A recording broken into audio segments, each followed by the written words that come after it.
आपने एक कहावत काफ़ी सुनी होगी, निंदक नियरे राखी। मतलब जो निंदा करने वाला है, आलोचना करने वाला है, द क्रिटिक है, और जो बड़ा स्मार्ट क्रिटिक है उसको अपने आसपास रखना चाहिए, जिससे कि वो ये बता पाएगा कि क्या गलती है आपके अंदर और कहाँ पर आपको सुधार की आवश्यकता है। जब तक आपकी कोई आलोचना ही नहीं करेगा, सकारात्मक आलोचना की बात मैं यहाँ पे कर रहा हूँ, तब तक आप जान ही नहीं पाएंगे कि कहाँ पे गलतियाँ हो रही हैं या कहाँ पर आपको सुधार करने की आवश्यकता है, जिससे कि आपकी और क्षमता, आपकी प्रतिभा, आपका जो प्रोग्रेस है वो सही डायरेक्शन में हो रहा है कि नहीं, और आप सही डायरेक्शन में बढ़ने लग जाते हैं। नमस्कार मित्रों, मेरा नाम है नितिन और आप मुझे सुन रहे हैं इस यूट्यूब चैनल पर। अभी लेटेस्ट घटना घटी, तरह तरह के चैनल्स पे अलग अलग डिस्कशन चल रहे हैं। मैं उसमें टेक्निकल डिटेल्स में नहीं जाऊंगा। एक इम्पोर्टेंट एस्पेक्ट पर आपका ध्यान ले ले कर आना चाहता हूं मैं। ये है हमारी मीडिया द्वारा जो रिपोर्टिंग हुई, और स्पेशली 8 तारीख की रात को तो जैसे कोई तो इस्लामाबाद में झंडा गाड़ दे रहा था जीत का, कोई चाह रहा था, कोई कह रहा था कि भाई कराची जीत लिया, कोई बोल रहा है रावलपिंडी पे कब्जा कर लिया, कोई बोल रहा है लाहौर पे कब्जा कर लिया। तो ओवर इंथुजियाज्म में या क्या कारण रहा कि ये इस तरह की घटना घटी, या एक कैरिड अवे थे वो लोग, या एक इंफॉर्मेशन वारफेयर का हिस्सा थे, एक सोची समझी रणनीति थी, ये अभी तक तो कुछ धरातल पे आया नहीं है कि ये अचानक से हो क्या रहा था 8 तारीख को। मतलब उनको वो इस तरह की न्यूज़ देकर, जो फेक न्यूज़ जिसे कहा जाता है, वो दूसरे पक्ष का बहुत ज़्यादा मोरल डाउन करने का प्लान था, या जो हमारे यहाँ बहुत से जो वार मॉन्गरिंग, या मैं कहूँ कि अति उत्साह में रहते हैं हमेशा और इंतज़ाज़म में रहते हैं कि भाई ये कर देंगे, चीर देंगे, फाड़ देंगे, उनके एक एड्रेनल फैक्टर को या उनके जो डोपामिन्स वगैरह ऐसे इतने निकल जाएं कि उनका जो जोश है ना वो ठंडा हो जाए, कहते हैं जिसे। चाहे वो फेक उसमें होगी, वर्चुअल वर्ल्ड में, एक झूठी दुनिया में एक जीत दिखा दो। जो आप आजकल आप देख भी रहे हैं, बहुत ज़्यादा जो मोबाइल गेम्स और ये इस तरह के वर्ड चल रहे हैं कि उसमें ही मनुष्य अपनी जीत हासिल कर लेना चाहता है। तो एक तरह से उनको जिता ही दिया तरह तरह के न्यूज़ एंकरों ने आकर बहुत शोर मचाकर। और यही ट्रेंड आप आजकल देख रहे हैं जो यूट्यूब्स पर या जो बहुत से सोशल मीडिया प्लेटफॉर्म्स हैं, जिस तरह के थंबनेल बनाए जाते हैं, एक सनसनी पैदा की जाती है आपके अंदर, एक एक अननेसरी उत्साह को जगाया जाता है, जो अधिकतर 99% मैं कहूँगा कि गलत ही होते हैं। वो थंबनेल जानबूझ के क्रिएट ही ऐसे किए जाते हैं।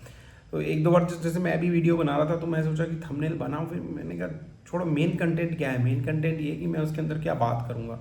लेकिन ट्रेलर पर इतना ज़्यादा जोर हो गया है या थंबनेल पर इतना ज़्यादा लोगों का फोकस हो गया है कि उसको धूल चटा दिया, उसकी हड़कंप मचा, उसकी हुई हालत ख़राब। मतलब अननेसेसरी की चीज़ें हैं, वो टोटली एब्सर्ड चीज़ें हैं।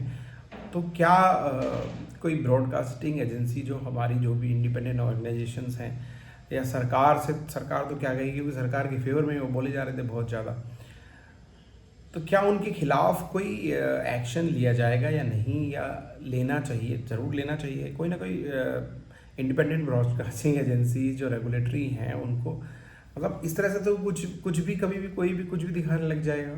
मतलब जब जिसका बेस सिर पैर की जिसे कहें, वो रिपोर्टिंग जिस तरह से उन्होंने की, बहुत ताबड़तोड़, और बहुत से लोगों को विश्वास हो गया था उस पर कि ये हो क्या रहा है, लग रहा है तो कुछ गजब ही हो गया।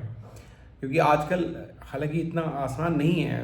पहले क्या होता था कि अफवाह फैलने में काफ़ी देर लगती थी, और जब तक पता चलेगी बात सच है झूठ है तब तक काफ़ी समय निकल जाता था। लेकिन आजकल तो तुरंत वेरीफाई करते हैं लोग। तो कभी कभी उसका गलत फ़ायदा उठाने की कोशिश भी जाती है कि कहीं का वीडियो कहीं उठा के लगा दो, तो एटलीस्ट कुछ एक मास नंबर ऑफ पीपल तो उस अफवाह के लपेटे में आ ही जाएंगे। तो कहीं हमारे, स्पेशली हमारे देश में, जो मैं इस पर ध्यान देना चाहता हूँ कि कहीं हम अपने जो हम सुनना चाहते हैं, या एक एस्पिरेशंस जो हैं वह मनुष्य की, उसकी तरफ तो नहीं धकेला जा रहा है, एक झूठे एस्पिरेशंस की तरफ। मतलब धरातल पे मतलब वो रियल वर्ड से रील वर्ड की तरफ ले जाया जा रहा। ताता तीना वो इस तरह की म्यूज़िक बजाए जाते हैं, टंग टंग टंग टंग टंग टंग, देखो ये कर दिया वो कर दिया, और उन्होंने उसमें तबाही मचा दी। आर्म फोर्सेस ने तो बहुत अच्छा काम किया है, बहुत अच्छे ऑब्जेक्टिव्स अचीव किए हैं इस पर्टिकुलर ऑपरेशन सिंदूर में। लेकिन जैसे एक वार ऑफ परसेप्शंस कहता है कि उसमें शायद डिप्लोमेटिक लेवल पे या जो एक इंटरनेशनल लेवल पे या जो एक मैसेजिंग होनी चाहिए थी वो उस तरह की इतनी नहीं हो पाई है। मतलब लग नहीं रहा है, वो अब समझाना पड़ रहा है जब आप किसी बात को बार बार समझाना पड़ जाए, मतलब इसका मतलब कसर रह गई, कुछ ना कुछ बात अधूरी रह गई, क्योंकि आपको बार बार समझाना पड़ रहा है ना। कोई चीज़ हो तो जैसे किस बात को समझाना ही ना पड़े, एक जहन में चली जाए वो बात, एक अपने आप ही वो परसीव्ड इमेज में चली जाए। तो परसीव्ड इमेज में कुछ गलत गया है, इसीलिए चीज़ों को बार बार, चाहे टेक्निकली का हो या दूसरी तरह से का हो, और दोनों ही पक्ष लगे हुए हैं, दूसरा देश भी लगा हुआ है अपने आप को सुपीरियर साबित करने के लिए। चाहे अब दो लोग हैं, दोनों ही बोलते हैं हम भी जीत गए, हम भी जीत गए, और दोनों अपना अपना राग अलापो। यहाँ पर मुझे एक रेफरेंस याद आ रहा है महाभारत का। महाभारत से, रामायण से काफ़ी हमारे लोग रेफरेंस से सीखते हैं। उसको कहानी की तरह सिर्फ मत समझिए, उसे काव्य की तरह सिर्फ मत समझिए। उसमें जो सीख छुपी हुई हैं, उसमें जो मैसेजिंग है, जो संकेत है, जो रूपक जिस तरह से इस्तेमाल किया जाता है कि कहानी कुछ है और मैसेजिंग कुछ होती है, तो आप किसकी सुनते हैं। तो जैसे एक प्रसंग आता है कि आप मैसेजिंग में आप शकुनी मामा दुशासन की तरह बनना चाहते, मतलब ऐसे लोग चाहते हैं जो आपको इन्फॉर्मेशन दें, या आप संजय जैसा प्रवक्ता चाहते हैं, संजय जो जो हो रहा है वो बताए। इंटरप्रिटेशन आपकी अपनी मर्जी है, आप अपनी तरह से समझिए चीज़ों को कि क्या हुआ, कैसे हुआ, क्यों हुआ, वो तो आपकी अपनी बुद्धिमत्ता बताएगी। आप खुद उसको इवेल्युएट करोगे, उसको एनालिसिस करोगे, और उसके बाद किसी निष्कर्ष पर पहुंचोगे, कंक्लूजन पर पहुंचोगे। मगर वो जो इन्फॉर्मेशंस आ रही हैं, तो क्या हमें, हमारा जो संजय है या हमें हमारा जो मीडिया है जिसको संजय की तरह रोल अदा करना चाहिए, क्या वो दुशासन और शकुनी की तरह रोल अदा कर रहा है। अब कुछ लोग बोले तो क्या हमें तुम दुर्योधन बोल रहे हो मैं जानबूझ के ये एग्जाम्पल ले रहा हूँ, जानबूझ के मैं एग्जाम्पल ले रहा हूँ। मैं दूसरे पक्ष की तो अभी बात ही नहीं कर रहा, पांडवों की तरफ, क्योंकि वहाँ तो भगवान श्री कृष्ण हैं और चीज़ें किस तरह से वो करते हैं, इन्फॉर्मेशन वारफेयर, वहाँ भी इन्फॉर्मेशन वारफेयर का यूज़ हुआ है। अगर आप बहुत क्लोज उसमें डिटेल में जाएंगे तो जब चाहे द्रोणाचार्य जी को जब एलिमिनेट करना था तो वहाँ पे इन्फॉर्मेशन वारफेयर का यूज़ किया।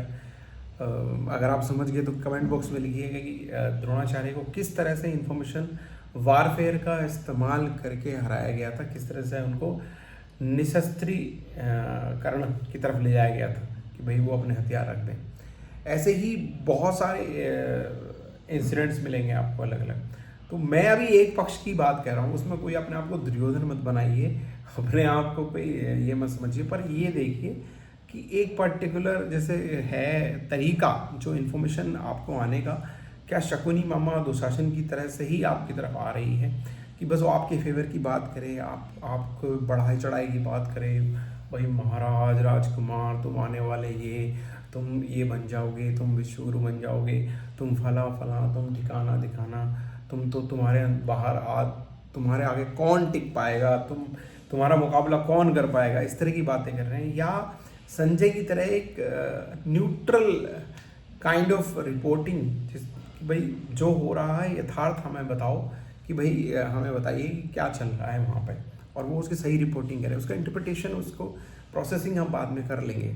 तो कहीं ऐसा तो नहीं हो रहा जो 8 तारीख को जिस तरह की हरकत करने की कोशिश की, या इन्फॉर्मेशन वारफेयर का हिस्सा था, वो क्या ड्रामा था। 8 तारीख को जो ड्रामा रचा गया, भाई ये कर दिया, वो कर दिया, चीर दिया, फाड़ दिया, मतलब ऑल फेक न्यूज़। और उसी तरह के आप सोशल मीडिया पे देखेंगे थंबनेल, उसी तरह के फेक न्यूज़ या फेक नैरेटिव मैं कहूँगा, वो जनरेट करने की कोशिश की जाती है। देखो नैरेटिव तो हमेशा जनरेट होंगे जब भी आप कहीं 2 पक्ष 3 पक्ष कहीं लड़ रहे हैं, आपस में कंपटीशन है, चाहे वो इलेक्शन है, चाहे वो देश में लड़ाई हो रही है, तो अलग अलग नैरेटिव जनरेट किए जाते हैं, झूठे सच्चे। अब जो नैरेटिव जीत जाता है बाद में पता चलता है कि वो सच था या झूठ था। तो मेन बात ये है कि ये इस तरह की रिपोर्टिंग कहाँ लेके जाएगी आपको, ये एक्चुअली कहीं लेके नहीं जाती, ये लास्ट में आपको खोखलेपन का एहसास कराएगी, ये आपको एक नाकामी का एहसास कराएगी। उस समय आपको जरूर खुश कर दिया, जैसे वो गैस की तरह होता है ना, कोल्ड ड्रिंक में जैसे गैस निकली हो तब तक है, थोड़ी देर बाद गैस निकल गई, उसके बाद तो मीठा पानी बचा हो, उसके बाद तो शुगर ही शुगर है, उसके अंदर पानी है और शुगर है, तो उसके अंदर कोई एडिड वैल्यूज तो है नहीं, लेकिन वो मज़ा ज़रूर आता है। अरे वाह ठंडा ला, जल्दी से कोल्ड ड्रिंक पिला। तो वो बस वो प्यास बुझे ना बुझे, लेकिन वो काम होना चाहिए, चाहे वो उससे हमारा नुकसान हो जाए। तो इस बात को थोड़ा सा आप ध्यान रखिए कि आप जिसको भी फॉलो कर रहे हैं, जिसको भी सुनते हैं, जिससे भी कोई जानना चाहते हैं, कि आप सुन क्या रहे हैं, देख क्या रहे हैं, और जो देख रहे हैं वो एक्चुअल में सच है या कुछ ज़्यादा ही, जैसे कहें ना कि पूर्ण सत्य तो सिर्फ ईश्वर ही है, बाकी तो उसके उसके रूप हैं अलग अलग। तो वो तो अलग ही, फिर अलग ही दिशा में चले जाएंगे हम बातों को ले जाके। मगर आप जो देख रहे हैं, मतलब कहीं प्रोपेगेंडा और फेक नैरेटिव्स या बहुत ही ज़्यादा वाहियात खबरें, और किस तरफ ले जा रहे हैं हमारे इस मीडिया को। एक वार ऑफ परसेप्शन में जीतने के लिए आप इतना लो मत हो जाइए, इतना लो मत हो जाइए। ये एक मैं इम्पोर्टेंट मैसेज देना चाह रहा था कि आप किसको सुन रहे हैं।